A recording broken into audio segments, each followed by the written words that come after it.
Bismillahirrahmanirrahim. Allahumma aftah alaina hikmatak wanshur alaina min khazaini rahmatik ya arhamar rahimin.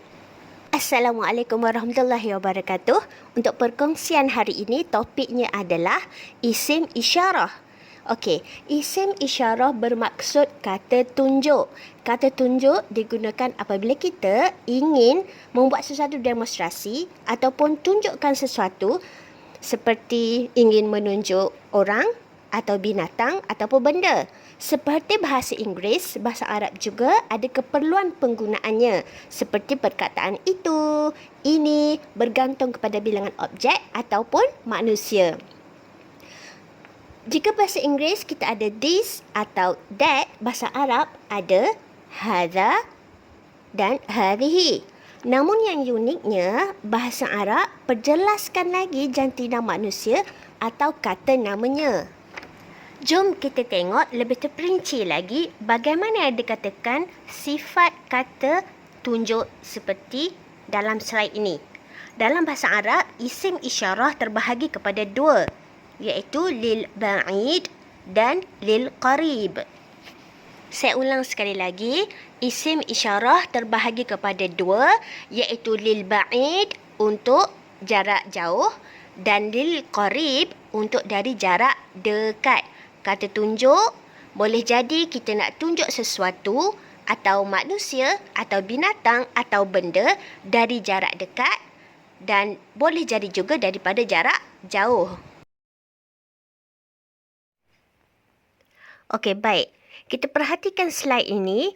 Apakah prasyarat yang perlu kita pertimbangkan sebelum kita nak guna atau kita nak tulis atau kita nak baca kata tunjuk dalam bahasa Arab? Okey, sukalah saya nak buat perbandingan ringkas dengan tata bahasa Inggeris. Jika dalam bahasa Inggeris ada pronouns yang kita nak kena guna seperti this atau that atau these atau those. Yakni situasi untuk bilangan objek lah. Kalau satu nak kena guna this ke atau nak kena guna that, atau kalau dalam yang situasi yang plural atau lebih nak kena guna this atau those. Okey, begitu juga dengan bahasa Arab ya. Ada juga pronouns yang tertentu yang mesti kita guna ikut bilangan objek. Okey, kalau dalam bahasa Inggeris singularnya, dalam bahasa Arabnya mufrad. Kalau plural, dalam bahasa Arabnya kita kata jamak. Okey, tapi yang paling uniknya dalam bahasa Arab ni dia ada prasyarat untuk dua tau. Bilangan objeknya dua. Okey, tak kisahlah orang ke, benda ke, binatang, asalkan dua, dia panggil musanna. Saya ulang. Kalau dalam bahasa Arab, kalau bilangan objeknya satu, bahasa Arab panggil mufrad. Ya. Kalau bilangannya dua, ada dua, contoh, ada dua orang, ada dua buah buku, ada dua buah bas, ada dua ekor kuda. Asalkan dua bilangannya, itu bahasa Arab kita panggilnya musanna. Okey, dalam bahasa Arab kalau lebih daripada dua, itu baru kira banyak. Okey, yang tu kita panggil jamak. Okey, baik. Tadi kita dah jumpa dah kan dalam bahasa Arab apa yang uniknya jika dibanding dengan bahasa Inggeris. Kita dapat tahu ada objek ataupun bilangan objek yang ada dua kan, musanna. Okey, itu uniknya yang pertama dalam bahasa Arab, okey. Okey, uniknya yang kedua ialah kita nak kena pertimbangkan pula sebab bahasa Arab ni diteliti. Okey, selain daripada kita nak kena tahu dia ni singular ke atau mufrad atau dua ke atau musanna ataupun lebih daripada dua, iaitu jamak. Okey. Baik, kita berbalik semula kepada isu uniknya yang kedua dalam bahasa Arab tadi tu. Okey. Uniknya yang keduanya ialah kita nak kena pertimbang pula, kita nak kena tengok objek yang kita nak tunjuk tu dia bersifat muzakkar atau muannas. Apa benda pula muzakkar atau muannas kan? Mesti adik-adik tertanya-tanya kan? Okey, baik. Muzakkar ni kalau dari segi bahasanya kita panggil jantina lelaki lah ya. Kalau muannas perempuan. Okey, baik. Tadi Ustazah kata kalau macam benda, takkan ada jantina juga kan? Buku ada jantina ke? Betul, tak ada. Yang ada jantinanya manusia dengan binatang sahaja. Tapi untuk dalam bahasa Arab, okey, kata namanya ada dua lah, sama ada muzakkar atau muannas. Okey. Muzakkar, kalau kita nak kenal cam perkataan tu muzakkar atau muannas, muzakkar tu dia tak ada ta marbutah kat belakang. Kalau muannas, kebiasaannya memang ada ta marbutah kat belakang.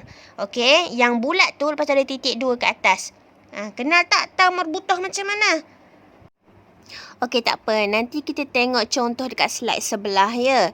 Tapi sebelum tu, okey, secara kesimpulannya, macam mana kita nak guna kata tunjuk dalam bahasa Arab, kita nak kena tahu kita ni nak tunjuk benda tu dari jarak dekat ke dari jarak jauh. Okey. Lepas kita dah tahu dah, okey, ni daripada jarak dekat ni. Okey, ni daripada jarak jauh ni. Pertimbangan yang kedua ialah kita tengok pula kata nama tu. Dia bersifat muzakkar atau muannas. Okey, baik. Setelah selesai isu yang kedua, penentu ukur yang kedua tadi tu, kita nak kena tengok pula bilangan objek tu. Dia satu ke? Dia ada dua ke? Atau dia lebih daripada dua? Okey, lepas tu barulah kita boleh buat keputusan kata tunjuk yang macam mana kita perlu guna. Okey? Okey, baik. Jom kita tengok contoh. Baik. Contoh yang pertama. Isim isyarah lil qarib. Lil muzakkar. Okey? Contoh yang pertama adalah kata tunjuk dari jarak dekat. Okey, bayangkan adik-adik pelajar tu yang kat sebelah tu kan, yang kartun doodle yang perempuan tu, dia nak tunjuk dua orang dekat sebelah dia. Tu kira jarak dekat lah tu. Okey, cuba adik perhatikan kartun doodle yang sebelah adik perempuan yang pakai spek mata tu. Tengok jantina dia, lelaki ke perempuan? Lelaki kan? Itulah yang kita panggil muzakkar tu. Kata nama muzakkar. Kata nama jantinanya lelaki. So, kita nak guna apa? Itu yang kita nak belajar hari ni. Kata tunjuk dari jarak dekat yang kata namanya bersifat muzakkar. Okey, baik. Jadi, kata tunjuk dari jarak dekat yang bersifat muzakkar ini, kita nak kena guna perkataan hadha. Hadha. Hadha. Maksudnya ini. Ya? Okey, macam mana kita nak bina ayat atau macam mana kita nak bertutur perkenalkan ayah dekat sebelah tu? Nak perkenalkan abang? Okey. Baik, ini dari jarak dekat kan? So, kalau kita nak perkenalkan ayah saya, bunyinya akan jadi hadha abi. Hadha abi. Hadha abi. Ini ayah saya. Okey, hadha itulah yang dikatakan kata tunjuk dari jarak dekat. Ya, untuk kata nama yang bersifat muzakkar. Baik, kalau kita nak perkenalkan abang pula, bunyinya hadha akhi. Hadha akhi. Ini abang saya.